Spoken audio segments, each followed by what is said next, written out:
Qualcomm is jumping in on the quick charge trend. Well, I mean, they've been doing quick charge for a while, but I mean like the super fast, the next generation quick charge. We reported on a couple of proprietary technologies from Oppo and others where they're going after some crazy quick charge figures. However, those are typically limited to the devices from those manufacturers because they see it as a differentiating characteristic, and then that super like 125 watt charge will be a selling feature for some upcoming flagship that they're going to put out there. Qualcomm, on the other hand, they're trying to create a standard around something that manufacturers can adopt regardless of which manufacturer it is, assuming they're using Qualcomm technology. So it is still some sort of proprietary thing, but they have the advantage. They have an advantage in the sense that their technology, quick charge, as it's called, is backwards compatible. So their version is 0 to 50% battery in 5 minutes, quick charge 5, will also work with, I mean, if you scroll down to the graphic here, quick charge 4, 4 plus, 3 plus, 3, quick charge 2. Now, of course, it's not going to charge at the same rate that it would if the device was quick charge 5 capable, but it's still, at least you're getting some version of quick charge on your older devices. You see how that works, Will? So there's an advantage to going the quick charge route. Now, of course, they're going to have to convince these various manufacturers to adopt their quick charge standard in order for that to be the case. But for the consumer, this is positive because what it means is now you have a big player, Qualcomm size player, committing to quick charge at 100 watts plus to give you a little taste of a 0 to 50 in 5, which I like because it's easy to remember. Yeah. And by the way, that's a 4,500 milliamp hour battery, if you're wondering. Now, they also have some other claims in here for this Quick Charge 5, this new technology, that it's going to be more power efficient than Quick Charge 4. In fact, 70% more power efficient, and it's going to run 18 degrees Fahrenheit cooler because everybody's worried about heat when you're talking about this fast charging that's out there. QC5 includes Qualcomm's new battery saver tech, which looks to maximize power efficiency and reduce the thermal impacts of charging. That's your heat thing, which then supposedly extends battery life over periods of time. I wouldn't know because I get rid of these devices too frequently. It's a blind spot I got. So would this outrule Oppo's 125 watt charger? So it isn't going to beat it in the raw sense, but it would be another option. For example, in this article here, states that Xiaomi is looking into including QC5 in its range of devices. So it's a branding thing. Sometimes you'll see a power brick, it will say Qualcomm Quick Charge, but then you'll see some proprietary version like Oppo's talking about, or OnePlus to get the Warp Charge. Warp Charge. It used to be called Dash Charge for a while. But you see what I'm saying? It can either be a marketing engine for a particular brand to say, here's where we're different, or they can just agree to have some kind of a standard. I don't know which way the industry is going to go, but obviously Qualcomm is going to have some degree of influence, and Xiaomi adopting it would be an example of that. Samsung could adopt it. Others could just agree to go the Qualcomm route because it does have this backwards compatibility benefit where others do not. And the affiliation with, well, the chip maker that's likely in the device kind of having a little bit more control over the power delivery. Yeah. So interesting, good news for people looking for fast charging, making current stuff feel super dated when you read all this news. Whether it's 125 watt, 100 watt, everything feels slow right now. I'm reading about all this stuff, even though I'm not really charging slow either, but just slow compared to this, where we're going. Quicker. It's going to be incredible. Incredible future. After TikTok, India considers banning PUBG, AliExpress, and hundreds more. Yeesh. I mean, we talk about things heating up. We know they're heating up. Maybe they're just hot. Maybe they're not even heating up anymore. It's just hot. Yeah. India and China seems to be sort of a focal point of the sort of tech software wars. They just made the call, pulled the trigger on a bunch of big apps, and now they may be increasing that. 47 Chinese clone apps have been vetoed, so that's the latest banning. It's a bunch of those, the knockoff apps, like the clone versions, Yes. which sometimes exist as an alternative for whatever reason, but then also ramp up in production when something gets banned, and these ones come in and try to satisfy users. Yes. So those are easy because they say, well, if we veto TikTok, then what is this little TikTok light over here? Let's get rid of that one too. But the 275 that they're looking at are some other key apps that weren't part of the original list that could really affect some people, including apps by the name, I don't know if you ever heard of this app, a little app called PUBG. Is now on that list. They're a little bit skeptical over here. Wildly popular multiplayer game because, as you know, I think PUBG's got 10-cent money in it. Right. A little bit of 10-cent money is enough to get you on the India radar for Big investor. for the regulators. The regulators, they just look for 10-cent money. They go down the list. Oh, that app got a 10-cent piece? We're going to look into it. So that includes some others as well, including AliExpress is on this list. And so that's a big e-commerce player that could potentially be banned. Now, keep in mind, these aren't banned. They're just on this list. They're getting some extra scrutiny right now. You've got Clash of Clans on there because they took a 10-cent investment as well. And then some other ByteDance apps and even a Xiaomi app as well. So, like I said, things are hot over there.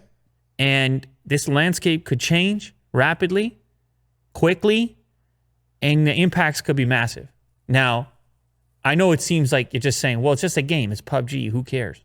Like, it gets banned. What's the big deal? But it's these pieces of software with huge installed bases. And you have to look at it a bit differently here, Will. It's not about the game being played. The concern here is around data and where the data is flowing and what these apps know about you and where they're all plugged in and tied in. Some of the scrutiny around ByteDance was, for example, one particular flaw, I suppose, on iOS where it was peeking into the dash or into the clipboard. Yes. And he's saying, why are you looking at the clipboard? And ByteDance says, well, it's an anti-spam type of thing. That's what they say. I don't know. That's what they said? That's what they say. I don't know. You know, you don't see me over here putting the brackets around the code. No.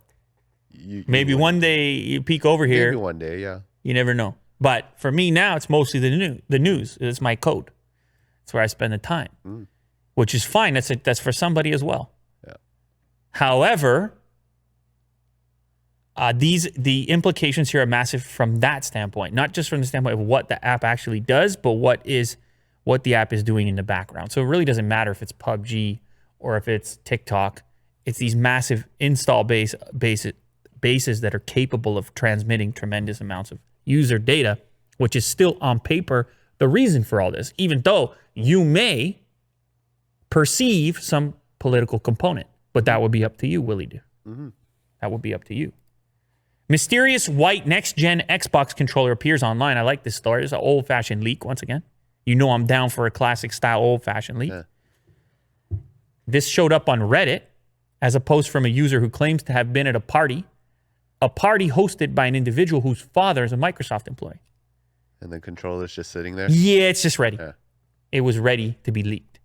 What I like about this story is I have a nostalgia myself of the house party. Although, are people partying COVID stuff? Maybe not as much, but it gave me still nostalgia. I had the house party, high school house party vibe. The hijinks? Yeah. Oh, the parents party. Are out of town. Everyone's coming to my place. You see what I mean? I mean, I didn't do it. I didn't host it because it's too risky. Yeah. People are going to destroy things. Will doesn't believe me right now. Then hosted it? Will doesn't believe me right now. But I have been to a number of those.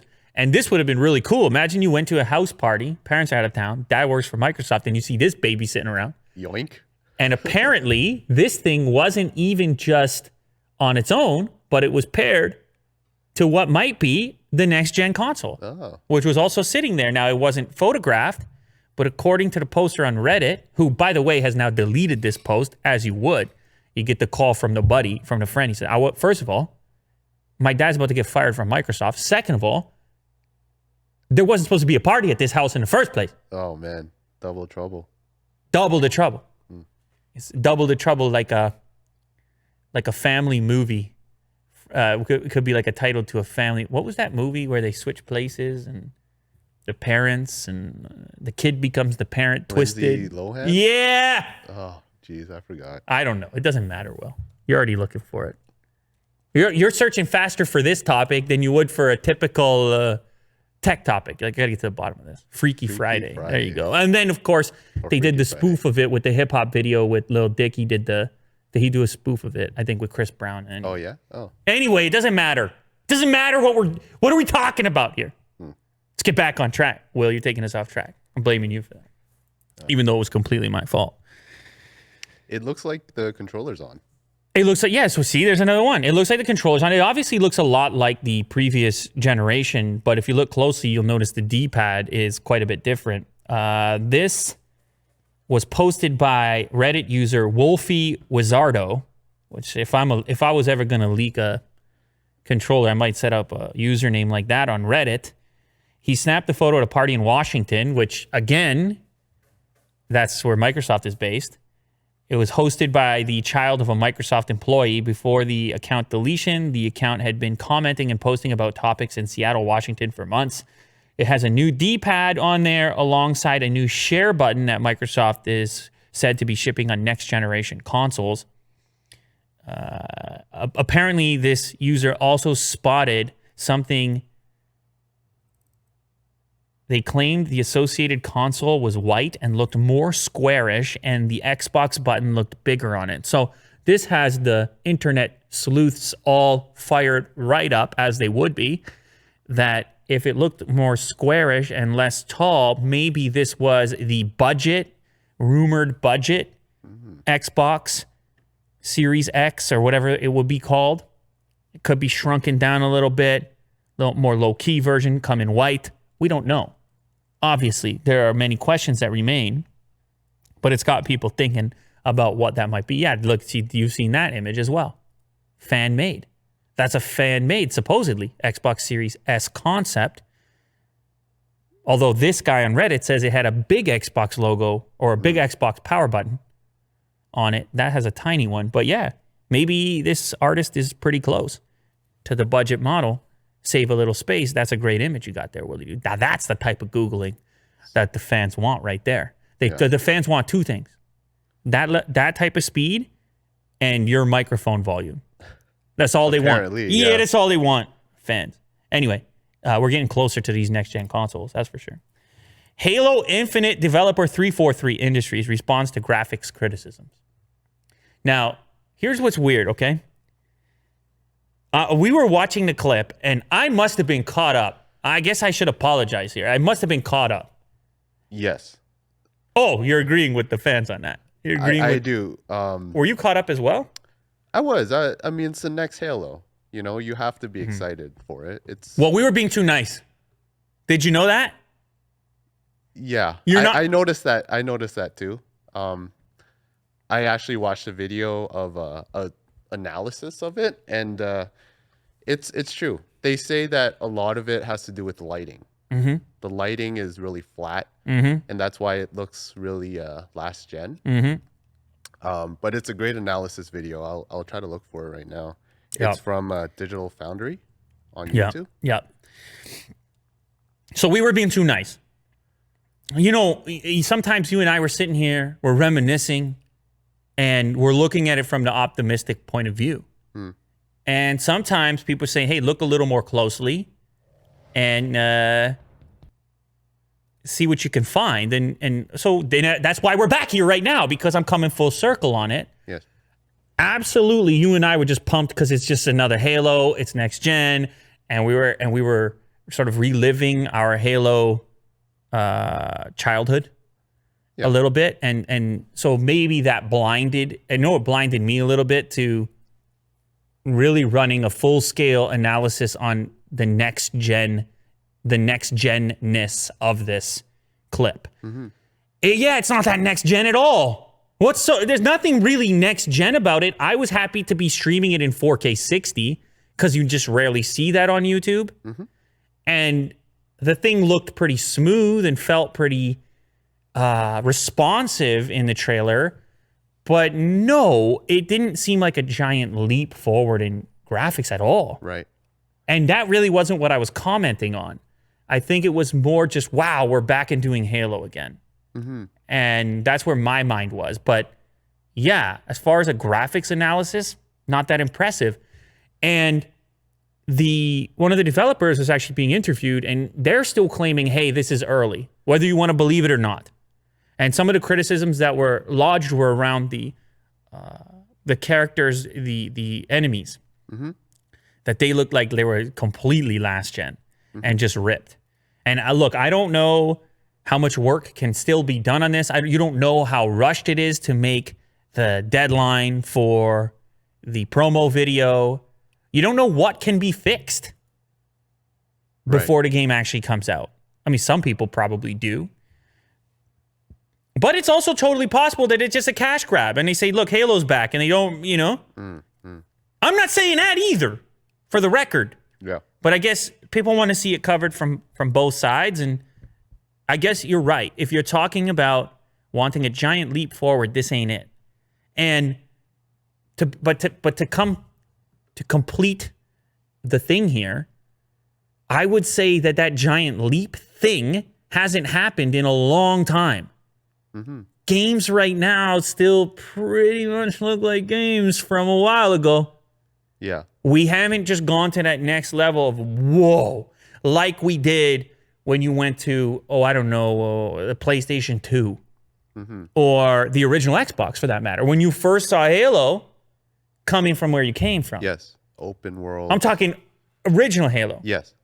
Combat evolved. We're not getting these leaps anymore, and instead it's more minor improvements, like, oh, that's kind of like what I just said, is really responsive, or the world got a bit bigger. It's not what people are hoping for. It's kind of almost mirrored similarly in the smartphone market, where people want the original iPhone moment to happen again.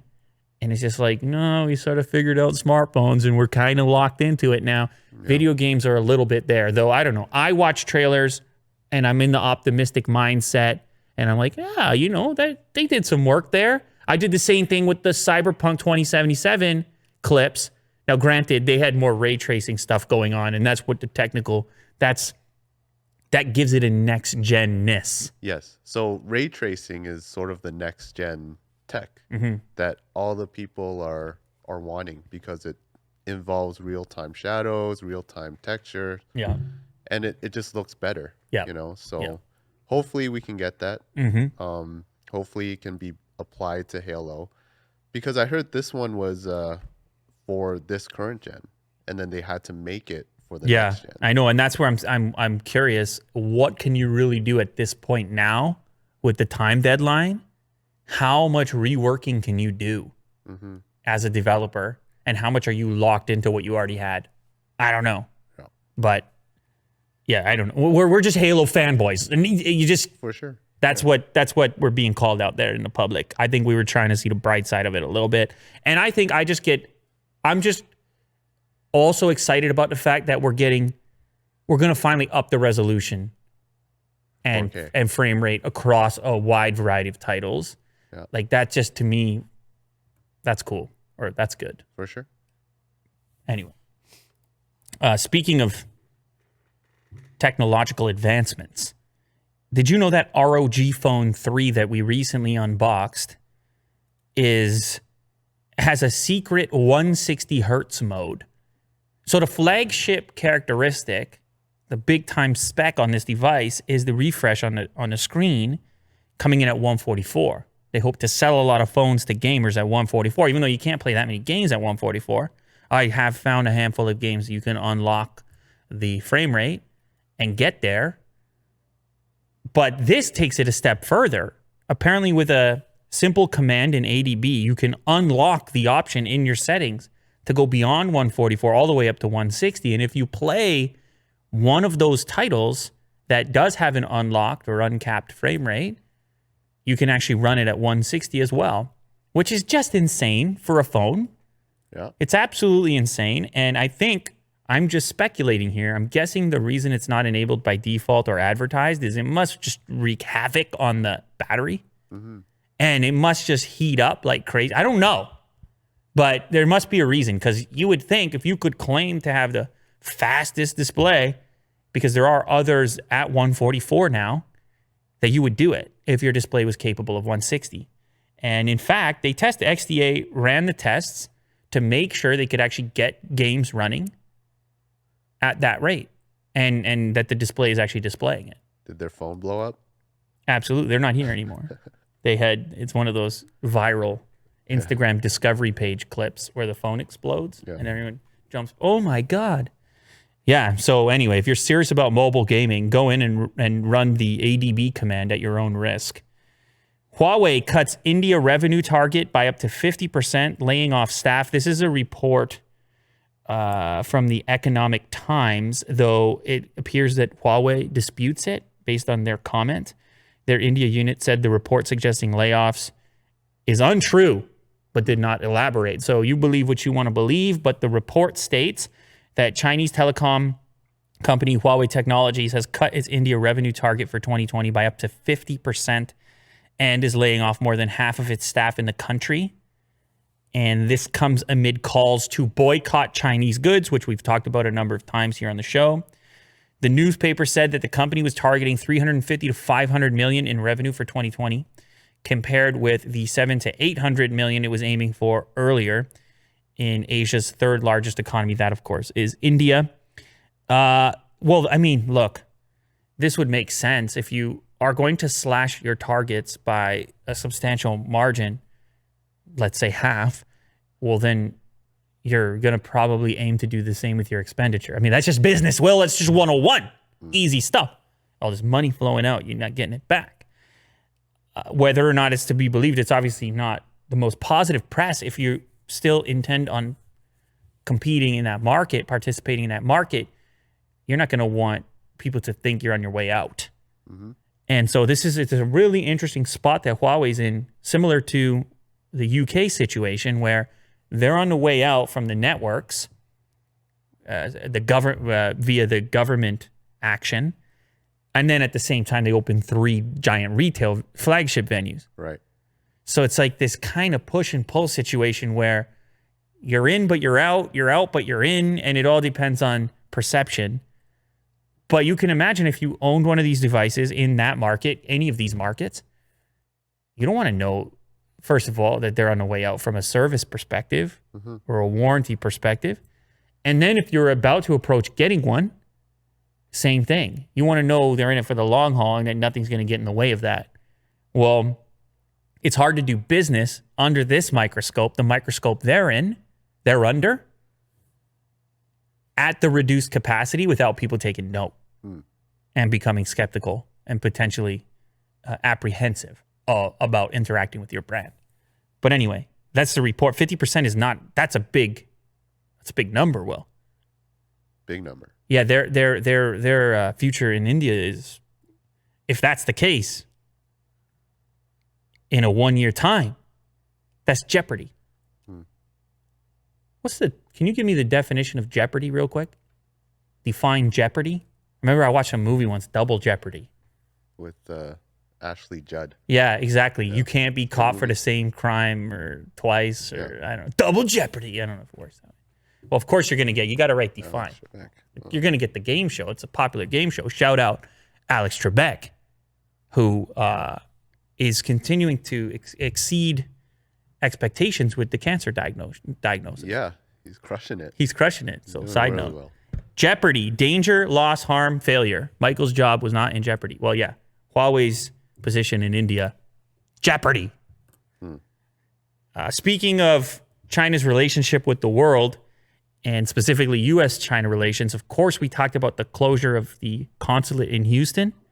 Well, we have retaliation. China shutting down the U.S. consulate, one of them, in Chengdu.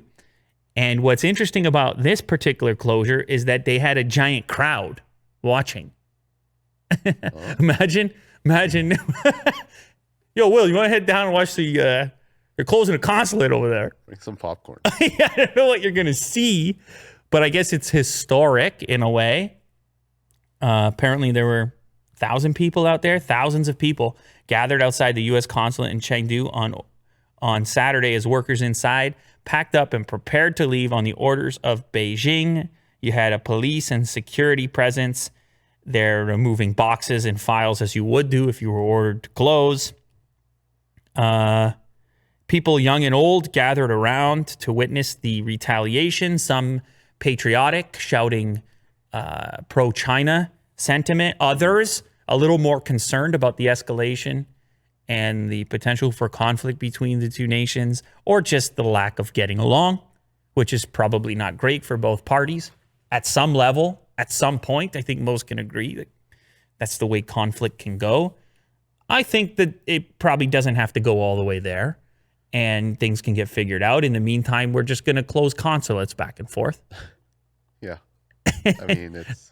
the embassies are still there. I think there's a symbolic aspect to it. There is, yeah. You close my consulate, I close yours. Checkers.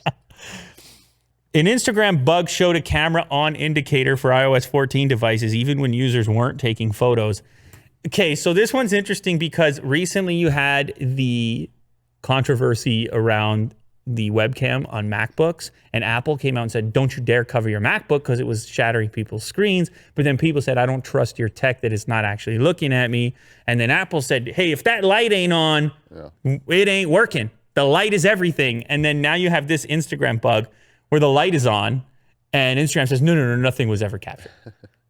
And this is, of course, an iOS 14 bug, so it's the latest stuff, and there's going to be some bugs, but still, I can understand why people would be a bit concerned with that light coming on after the way that Apple has talked about that light, that no, your camera is operating when the light is on. So anyways, people were scrolling through and they weren't taking a photo or video, and they were seeing the camera on indicator while in Instagram. An Instagram spokesperson said the behavior was a bug. It's being fixed. The app's create mode is accessible from the Instagram camera, which could set off the camera indicator, and swiping into the app's camera from feed may also trip it up. Trip it up. Interesting language there.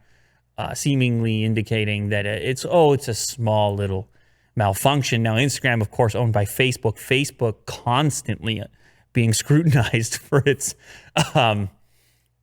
treatment of users' privacy. I don't need to tell you, Willie do. So they're not exactly the best company to be tripping up on this front. But also, I will go ahead and say software difficult, once again, brackets, words, codes. So it doesn't necessarily always need to be malicious, but when it's coming via Facebook, you do ask some questions. Apple apparently targeting all areas of potential privacy concerns by, within iOS 14, offering up new indicators and new ways of seeing what apps are actually doing, including functions like I mentioned with TikTok, where there was the issue with the clipboard. By the way, TikTok said they're going to remove clipboard stuff altogether, as you would if you were TikTok and you were being examined. You would eliminate all that anyway. So it's showing you all the stuff apps are doing. I don't know if people are going to be using apps after this. They're going to be, that app's doing what? And this one too? But yeah, apps, they reach in. They reach in deep. Yeah. Right to your soul, Willie do. Oh boy. Reliance Industries overtakes Exxon to become world's #2 energy company. This is something that I haven't investigated all that much because, of course, we talk about Reliance in the form of geo mostly and in the form of the high-tech piece. But this is a company with its origin in energy, and things are booming. Well, things aren't necessarily booming in energy, but they're booming elsewhere for Reliance, which is bringing everything up, including its energy business. When we say #2 energy company, you are talking about market value, which is up to $189 billion, and ExxonMobil, on the other hand, is on the way down. The biggest player in the energy space, of course, Saudi Aramco, market capitalization, well, 1.76 trillion. Get it together. Get it together when you put the T. Bezos can't buy that. You got B's, you got T's. Yeah. All right, you got the B's and the T's. Yeah. And you better know the difference. That's no joke right there. But that said, the energy business ain't what it used to be. And the big piece here, the interesting part is that is Reliance's progression away from energy and investing into all these other areas. We're talking about obviously geo, we're talking about fiber, we're talking about communications, we're talking about shopping with the Amazon investment and attracting all this money from the big tech players. A recognition now.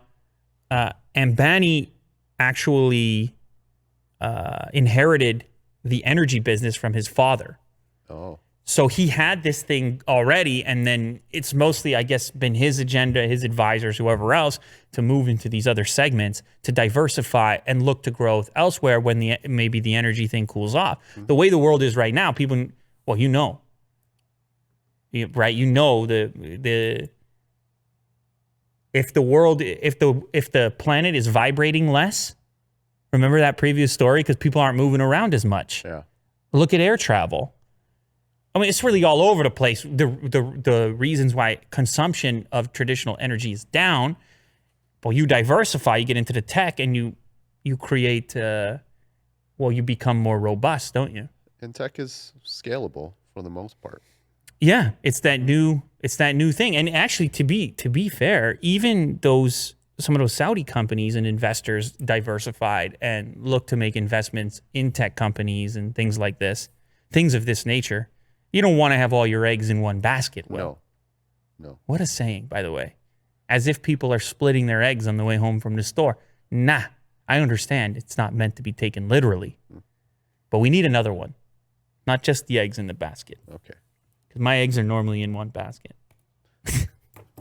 Although they're being delivered lately because of tech. Yeah. So there's no baskets. Or it's somebody else that's carrying the basket. I just received a basket. And then my basket only needs to make it from the bag to the fridge. Russian hacker gang Evil Corp, what a name, by the way. Just get right to it. Oh. May be behind days-long Garmin outage. I was curious to ask Kirk about this because he has the Garmin fitness thing going on. He's not here yet, but essentially the way this breaks down, there was some sort of an outage that took place, and people started to speculate what the reasoning might be. And Garmin doesn't make any official statement on it, but then this group claims to be the ones causing the outage and wanting some sort of a ransom payment in order to alleviate, to give the data back or to have things operate again properly, essentially. Now, this group has apparently been behind some pretty high-profile hacks. The attackers reportedly crippled the smartwatch maker's Garmin Connect service last week with malicious software. Evil Corp runs the Wasted Locker ransomware responsible for the Garmin outage, which encrypts the target's files and demands a ransom to unlock them. Hackers have sought as much as $10 million to release the affected data. But apparently there's a way around it. You just have to have the data backed up, and then I don't know exactly what steps are necessary and whether or not how compromised the individuals happen to be. U.S. officials accused Evil Corp in December of targeting banks and financial institutions in more than 40 countries and stealing more than 100 million with its Dridex malware. So this is not your regular run-of-the-mill curious individual hacker. It appears maybe it is. I don't know how big the team is, but either way, the enterprise, if it's true that they've accumulated more than $100 million, that's a heck of an enterprise. Apparently, this individual also famously rolls around in some sort of a customized Lamborghini. So maybe it's not 100 million, but it's definitely a few bucks that they figured out over the years. Is this wedding affiliated with this hacker here? Oh, that's his wedding? I'm not too sure. Footage shows extravagant wedding of Russian super hacker. They posted it here in this article, I would guess. Does it show him? If it shows him, we'll know for sure. It's a heck of a wedding. It's not going to show him, right? Well, why not? I think his Doesn't he want to be anonymous? But his picture's all over the thing. So, I think it's well known who he is. Well, let's see. Roll the clip a little bit longer. Maybe you're right. Maybe it doesn't actually show him at any moment. It shows the back of his head only. Well, to be fair, the whole thing is sort of shot from far away. Right. But it looked like a bit of a wedding, probably cost a few bucks. Kansas-based Garmin has yet to publicly confirm the cause of its outage, but by early Monday, the company had fully or partially restored all features of its Garmin Connect platform. And so they seem like they're coming back without paying anybody any money. Either that or they paid the money quietly. Yeah. Some hush-hush. We'll ask Kirk what he experienced when he gets in, but either way, that's some big level, high level stuff going on there. Google reportedly going to keep employees working remotely until July 2021. We're in 2020 right now, Will. July 2021. Yeah, that's a long time. That's a while. So apparently Alphabet CEO Sundar Pichai reportedly made the decision last week. Plans to keep 200,000 full-time and contract employees working remotely until at least July 2021. Now, they did say at one point they're going to open up some of their offices in a limited or optional fashion, but 200,000 people staying home is a pretty big number. That's a lot of real estate that you would have had for those 200,000 people. Coming back to the thing about commercial real estate and how who even knows what's going to happen. How many years can this stuff be vacant? And will people ever flock to the large open office the way that they did in the past? Will it happen ever again? Google had previously announced plans to reopen some offices for a limited number of employees starting July 6th, but then made the return to physical offices optional. And part of the reason for putting a time frame on it has to do with not having clear news, clear word from the education in different places, whether or not it's going to be back. The different boards of education have a different opinion on what they're going to do. And so families are trying to plan, figure out, okay, am I home? What's the kids going to do? What am I going to do? And for how long? And so that's part of the reason for putting the timeline and an actual guideline on it. But you can imagine things about to get crazy. 200,000 employees, other companies likely to follow suit. And then if school doesn't come back, it's pretty wild, pretty chaotic at these at the houses. I can speak from experience, although we haven't been impacted here at work all that much. But we were for a month. You were gone for a month. Maybe you don't even remember at this point. In the early days, we were keeping it real low key. Yeah. Early days, early lockdown. So long ago. Here's an interesting one about the types of watches that the super wealthy are into. Kind of surprising. You may expect, Will, that these guys are rocking some super expensive $100,000 type of watch. Yeah. But it turns out, unlike the rappers of the world, they're a little bit more low key. Some of them. Oh. The curious one on this list is actually Bill Gates, who's caught recently wearing a Casio. Oh, okay. I thought you were gonna say something funny like he bought it off a 25-cent. No. He had a $69.95 Casio. Okay. Which apparently is a pretty good value. It's a 200-meter diver watch. People say it's actually a good bang for the buck, but he's caught wearing that. You kind of wonder why, don't you? Steve Jobs in that famous image there, he had a Seiko watch on, which is not super exclusive Japanese watch. I actually had a Seiko watch when I was a kid. And they're going to re-release that one in Japan as a special edition. Tim Cook, obviously wearing an Apple Watch, as you would, but he's the only one on this particular list not wearing a traditional watch, but instead wearing a smartwatch. That's something I think is kind of stand out to people. Might be a standout thing. Right. These are tech CEOs, and they're not all gravitating towards smartwatches. Another cool one, if you scroll down a little further, Elon Musk, he every so often wears a SpaceX tag collaboration watch a little further down after Tim Cook. So his SpaceX project collaborated with which watch company? Oh, Tag. Yeah, I just said that. With Tag to put out this special edition where they gifted it to him. And he doesn't wear it all the time. It's a limited edition Carrera caliber 1887 SpaceX chronograph. And now they gave that to him back in 2012, and he's spotted occasionally wearing it. I like this one because it has a personalized component. First Swiss watch in space. And I believe over on the left-hand side there is some sort of a jet engine or some sort of propulsion system. Yeah. Cool. So that's cool. I mean, it's got the personalized. That's probably my favorite one of the bunch, personalized characteristic. And then also, Zuckerberg, no watch. No watch. You don't need a watch when you're Zuckerberg. So, interesting little find there. Cybertruck. You know, remember when Cybertruck first got announced, people started asking about the color? Wait a sec, can we get different colors? What if I want what if I want a black Cybertruck?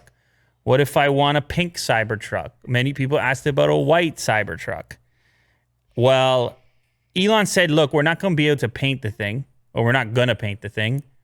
I don't know what would be involved in painting the thing if it would compromise it in some way. But he said, if you want a different color, you may have to wrap it, right? But of course, most people aren't going to be going for a wrap. It's typically an aftermarket thing. Right. It would be weird to order a car with a wrap on it. I don't know why that seems weird to me. I guess you could do it. I mean, it's doable. But there's apparently a much cooler option or a hotter option, depending on the way you look at it. You can heat the steel of the Cybertruck to different temperatures in order to change the color characteristics.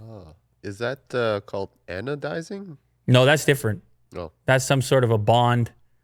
That's where the particles actually bond to the material. Okay. And there's a whole process for that, anodization. That's a tough one too. But this is actually heat. And Elon's just been on Twitter talking about it a little bit. He hasn't confirmed that they're going to offer this as an option. In fact, they likely won't, unless there's some insane demand for it, because I can imagine this to be very labor intensive. But if you scroll down just a little bit here, it's really interesting. A little bit more. That's a white one that he said not impossible. Right there. This is the best image. And we're on Electrek, by the way. Tempering colors of steel. And here you can see how at different temperatures you get a much different appearance of steel. And there's some unexpected shades in there as well. It doesn't start to look charred or black until 388 degrees Celsius. But before that, it goes purple, blue. The copper one's kind of cool, copper color at around 260 degrees Celsius. It's like kind of like a rusty copper look, which could be cool. Again, I don't know if any of this is possible. I don't know what happens to the strength attributes of the steel once being heated to these temperatures, but you can see on the far left, you have your normalized color there. You know what's going to happen. Even if Tesla doesn't do it, some maniac's going to remove these panels and be the first one to temper his Cybertruck. I don't know. Maybe that weirdo will be me, Will.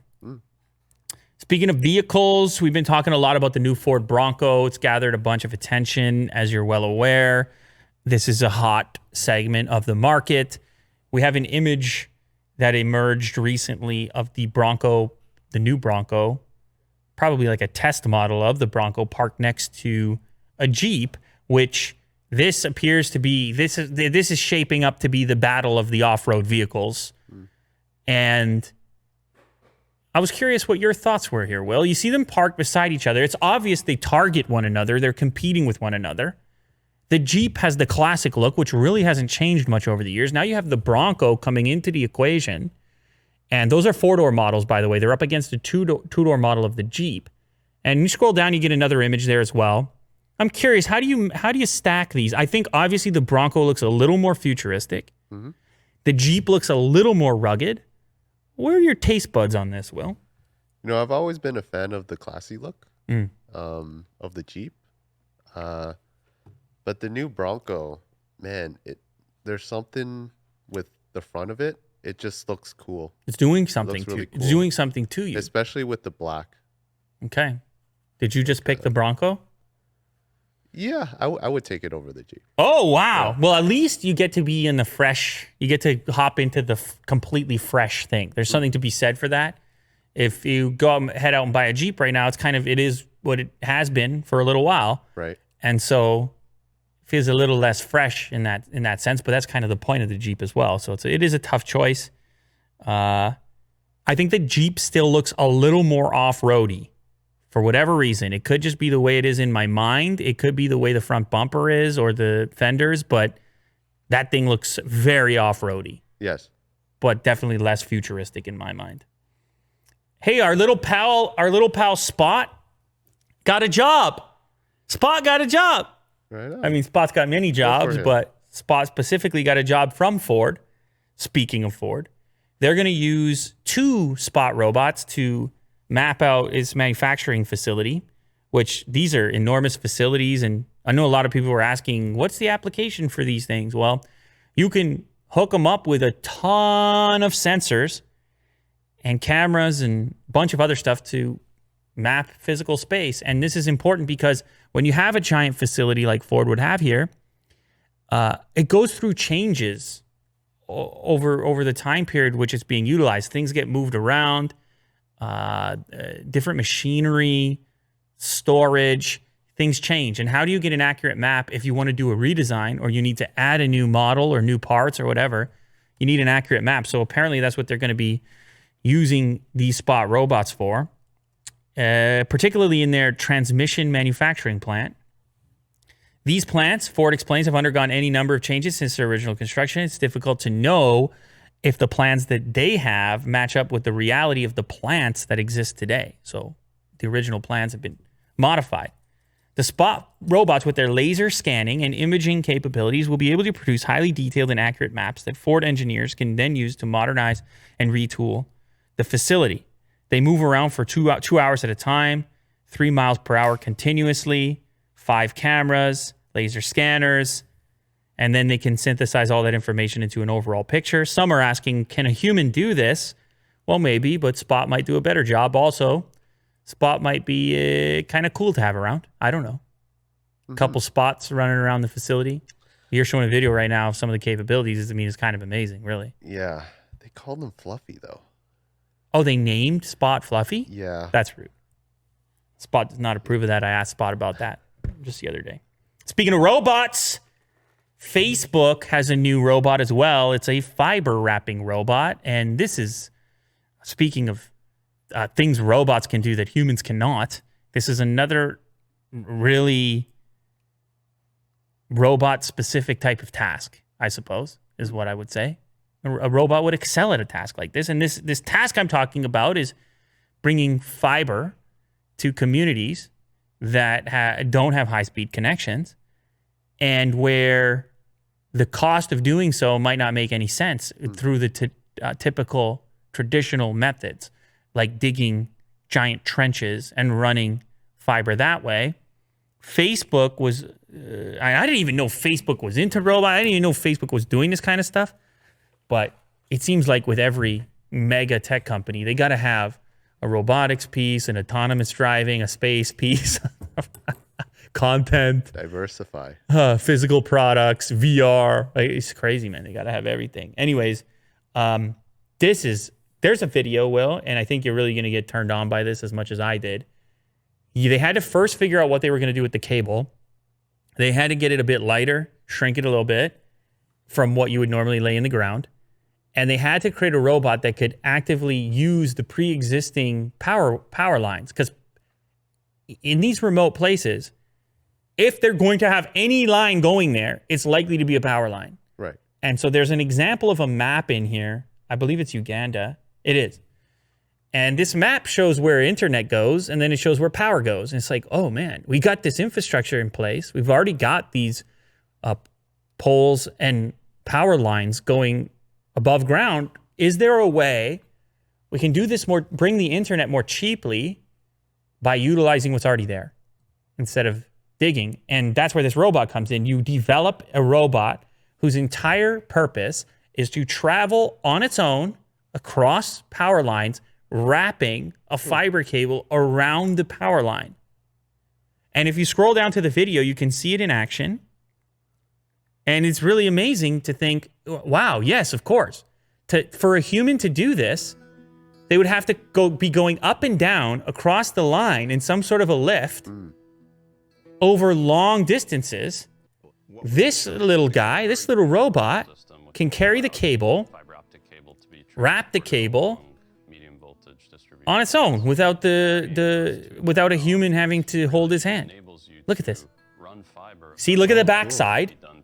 You will see the fiber cable getting tightly wound around the power cable. Are you as excited as I am? That's cool. Is it gonna move from like pole to pole? Yeah, so it has a spool on there, which is they had to engineer the spool a certain way as well, so that the center of gravity of the rope so it wouldn't fly off. That's the spool in the middle, and so the spool is actually rotating around the cable as well. It's very complex. It's a custom, sort of a one-of-a-kind solution. There you go. Here he's talking about it right now. So this allows us to work with conductors that are closely spaced together. It's incredible. It's like a spindle. Yeah, it's really cool, and it's a type of thing type of innovation where you say, yeah, of course we should do this.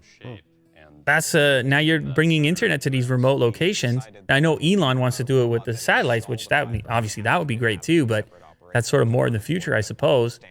Or it's going to be a different, at least in what is capable of delivering. There's still a need for physical lines in some circumstances. And this robot's one of the coolest ways I've ever seen it implemented. It has to get around a lot of obstacles too, and it's power lines, man.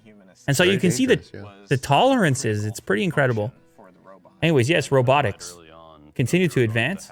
They advance so much that the next story beats all the other stories. Well, 60-foot mecha-style robot takes its first steps in Japan. Now, I don't know.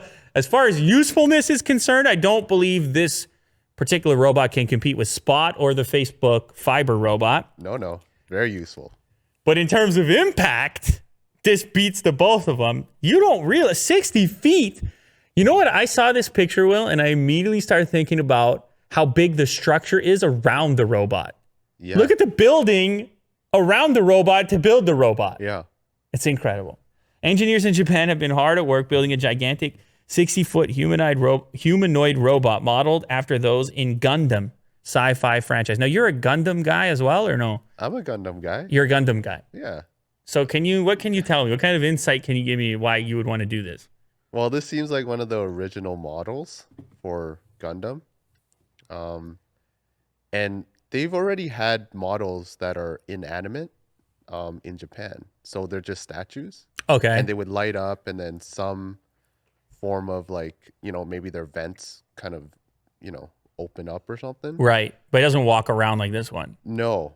And to have someone maybe pilot it, that's pretty interesting. That looks like. Does that turn you on? Scale. Does that turn you on right there? Well, it's an achievement. That's as a what Gundam a lot guy, of people would look at is, yeah. Well, I can see that it's an achievement, but as a Gundam fan, is this some sort of is there a special place you have for this? Did you always want to see? Oh, yeah. Oh, you did? For sure. Okay. Yeah. Well, this thing's enormous. It's 25 tons, 24 degrees of freedom. The hand from wrist to fingertip is 6.5 feet. Oh, geez. So, I mean, this thing's enormous, and it isn't fully walking in the video, but you can see it lifting its leg into a walking motion. They prepare to be getting close to actually moving this thing around to some degree. The company behind the robot, Gundam Factory Yokohama, was planning to have a preview event this month, but it had to be canceled, of course, due to lockdown. Maybe this is just, I guess it's a marketing thing. You build this and you sell a few more of the, I don't even want to call them toys. I believe that's offensive. What are they supposed to be called? They're Statues? called the Gunpla. Gunpla? Gunpla. You can't call them figures or anything else? No. Wow. Well, model kits, I guess. Model kit. Okay. All right. Apologies to the Gundam fans. I think it's cool anyways. Yeah. You got to count on Japan, man. Look at this. Yeah. Incredible. Global lockdown, finishing touches, 60-foot Gundam. Speaking of Japan, this is the banned, the forbidden haircut. Did you know there's a I didn't know there were rules around this. I know it's not the whole country, but a particular haircut in certain education boards has been banned. And I want you to scroll and this is the haircut, the 2-block haircut. 2-block. It's when it's short. 2-block. 2 block. It's short and on the sides and the back, and then there's a bunch on the top. It's long on the top. I see. I don't know. I looked at this and I thought, isn't that every haircut? What is it? Nowadays? I was like, what even is that a trendy haircut? I don't hairstyle? know. But yeah, apparently this haircut is it's very dangerous. But I didn't know Japan can be pretty strict around certain things. For example, certain hair colors would be banned in school, and certain haircuts apparently, including this one, which is just a recent development, and it is in dispute. Some people are saying you're crazy. Some people are saying you can't ban this hair. This is a popular haircut. This is it's probably an effective haircut too, I would guess, because you don't have to maintain it as much as if the whole thing is short, like a real short cut. Yeah, I don't know what I'm talking. I don't know anything about haircuts. I shaved my head for the last 15 years. Yeah, I mean, I don't know anything about haircuts, how but dare you? The reason for the banning. This is the best part. Okay. The argument, here it is. There are cases when students have become involved in incidents or accidents as a result of their appearance and other factors. So it is decided from the perspective of protecting the students to ban the haircut. What? I guess some people, they're trying, I guess, to draw a correlation between misbehavior and this haircut. But I think that's a tough line to draw, obviously, and others that are disputing it are saying, show me the evidence. Yeah. Well, you get this haircut and all of a sudden you start You become a gangster. misbehaving. I don't know. It's all very weird. The board has not clarified what those incidents or accidents refer to and has not provided examples of haircuts getting students into trouble. The board oversees 196 schools across the city, with 83% having regulations on haircuts or colorings, with 15 explicitly banning the 2-block haircut. So, Will, you want to head to Japan, you better be careful with that haircut. People are going to think you're trouble. You show up with that 2-block. Yeah.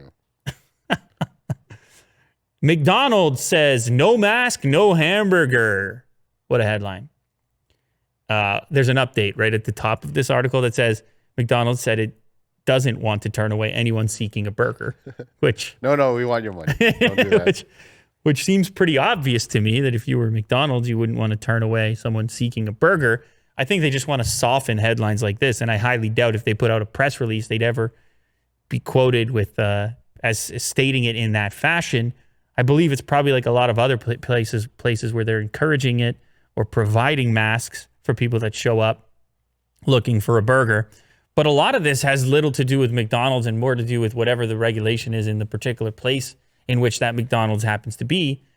There's a lot more regulation around masks in a lot of places right now. Mm-hmm. And the mask has turned into a type of focal point for a variety of positions on how you view, I don't know, many subjects. I actually don't even know the scope of what the mask thing is, of where people stand on the mask thing.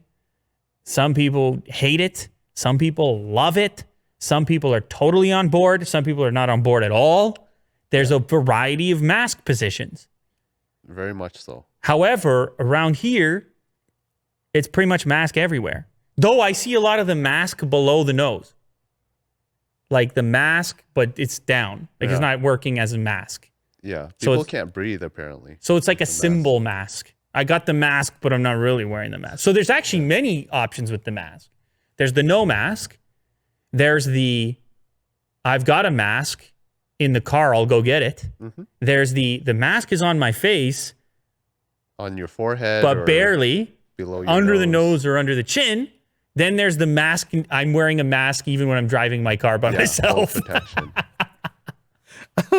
So there's a lot of mask versions out there. But anyway, McDonald's, they're just following guidelines. I mean, you can't. How are you going to get mad at McDonald's? You can go through the drive-through at a lot of McDonald's if you really want to, anyways, and avoid going in altogether. But one of the things is the staff too. The staff don't really have the option. They're wearing masks.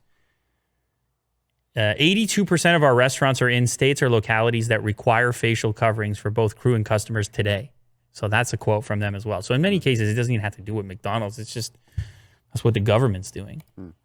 Speaking on the brighter side of food, today I'm going to show you some foreign fast food menu items that'll make you jealous, courtesy of Delish. This is the McDonald's ham and cheese pocket in Australia. Not that exciting. I can imagine it. The poutine, McDonald's poutine, a Canada-only favorite. Have you tried it? No, I have not. You? No. Okay. Well, it's gravy and cheese on fries, sure so it's good. you can't go too wrong with it.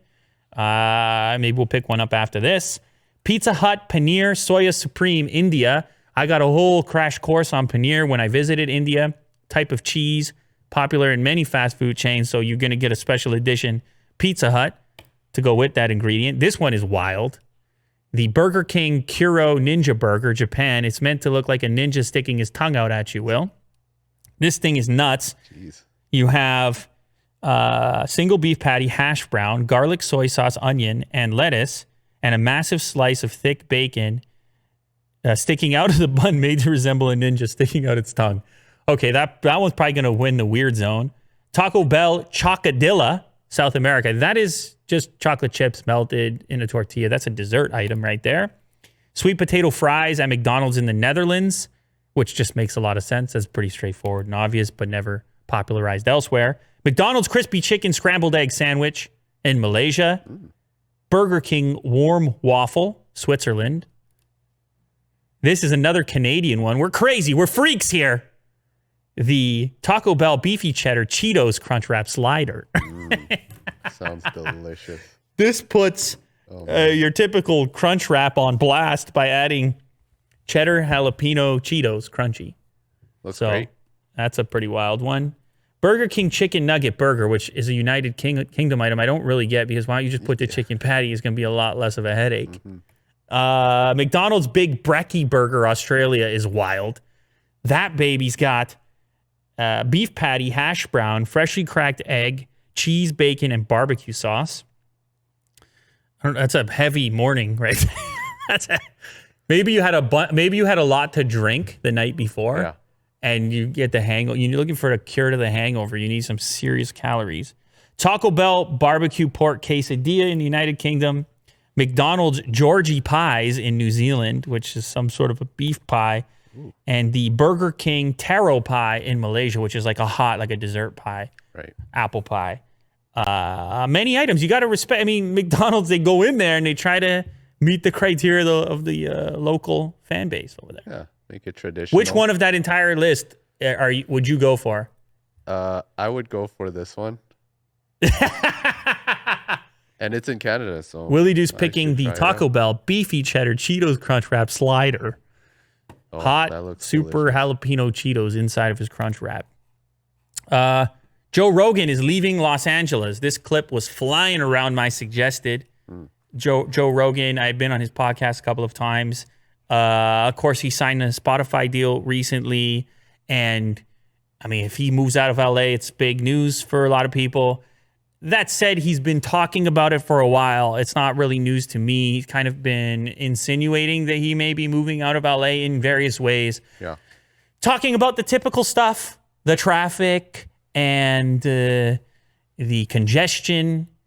Obviously very high cost of living in Los Angeles as well, which a lot of people are talking about. This kind of stuff is being amplified because of the lockdown in certain places. And of course, the fact that humans are starting to look at their proximity to other humans in a new way.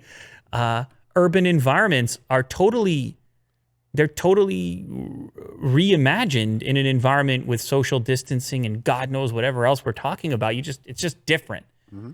I can imagine being on public transit. I don't have to be, but some people do. And then you realize, man, we're pretty tight right now. All these viruses flying around and whatever else. So I think it's amplified some things which were already out there, things that people were already kind of feeling. And then this thing amplified to another level. And to be fair, he's not alone. There has been an exodus taking place in a lot of major cities. That this is reflected in rent prices, which saw a dip in places like Manhattan and San Francisco, which had never happened before. So I don't think it's necessarily unique to Joe wanting. Also, you get older in life, you can call your shots. You can be where you want. It becomes easier to relocate when you've had success that he's had. Many drawing attention to the fact that Texas and California not exactly the same taxation either. Right. So you throw a few more dollars in the pocket, you put it all together. He says he's looking for a little more freedom. He also is in the middle of the country, which he flies in his guests. So now you come from the West Coast or the East Coast, it's a slightly shorter flight, I suppose. Yeah, that's great. You're kind of in a central location. I know he's connected to Onnit, the Onnit company as well, with the supplements and the fitness stuff and the kettlebells and everything else. And they're in Texas, and he's involved with that. So there's a number of factors, I'm sure, that play into it here. But like I said, I think you kind of expedite the process going through lockdown. Maybe you look for a little more space. I don't think it's that crazy. Yeah. Maybe you look around and you say, it's pretty tight over here. Uh-huh. Now, granted, I'm sure his place is not all that tight, but getting to and from the location, I mean, even trying to get things done, there's just more congestion. It's true what he's saying. Now, I know some people are going to come here, and they are obviously in those comments as well. Some locals in Los Angeles say this is the best place to be. There's some pride associated with it. And it's true. There's many advantages, Los Angeles advantages. Proximity to great guests that are already there. Yeah. Tons of nightlife and restaurants. And there are things that come from being congested.